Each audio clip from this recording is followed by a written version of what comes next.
In the setup for bridge pose, we're having the feet hip width apart. And by hip width, I mean where the thigh bone inserts into the hip socket, not the outer hip. So it's narrower than a lot of folks think. All right, and in this position, there is a connection between the inner thighs here. So the inner thighs are engaged. The inner ankle bones are lifting upward as the outer ankles hug in. And if you or your student is like, I don't know how to make my inner ankle bones lift, we'll just leave it at that. It's an engagement of the inner arches, it's an intention, but it's not absolutely necessary for everyone to be able to wrap their head around straight away. From here, she'll bend her elbows, little robot arms, yes. Okay, and then from here, we're gonna keep the hips down at first to emphasize the lift in the chest. She'll press the elbows down and then coil her upper back. Yeah, that's a nice counter for those of us who like to practice arm balances a lot. And then we're gonna keep that importance of the chest lifting. Move the chin away from the chest a little bit. We wanna have, she's got a very large C curve here. But we wanna make sure for some students, this guy will flatten out. You wanna make sure that there's some space between the back of the neck and the floor. And then she'll go ahead, lift her hips up. Interlace the fingers behind her. Good, and I'd suggest not emphasizing the hips pressing upward, but more the heels hugging toward the head and the chest popping up. By hugging the heels toward the head, we engage the lower fibers of the glute. Now, the big debate is to squeeze or not to squeeze the butt. For me, it's very individual. If the student finds that they feel more comfortable when they squeeze their glutes, then it's probably protecting their low back.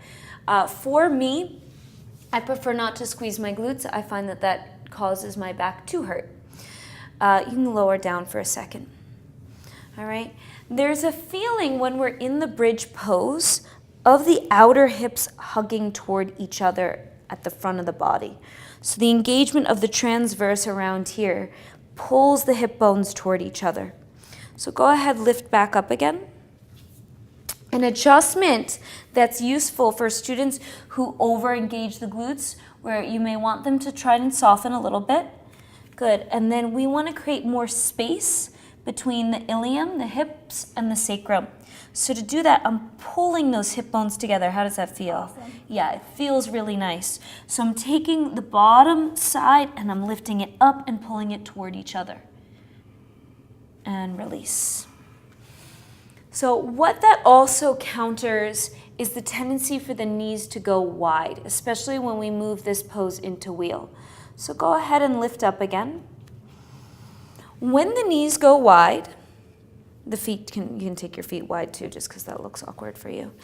What's happening is the ilium is compressing into the sacrum. So by bringing the knees together, we're widening the space between the hip and that flat bone at the bottom of the spine. So again, we're thinking of those hip bones pulling toward each other at the front of the body, the connection of the inner thighs, the chest is lifting. And then another variation I quite like, keep the hands together, drop the hips down onto the forearms. So now we're taking the stretch out of the low back and the hip flexor entirely and just isolating the upper back. But it is useful to use the pose to open up the hip flexors as well. This is just a nice option again for those of us who like to arm balance quite a bit. And then lift the hips up again. And then press your hips way up, way up. So what this tends to do is it tends to cause compression in the low back.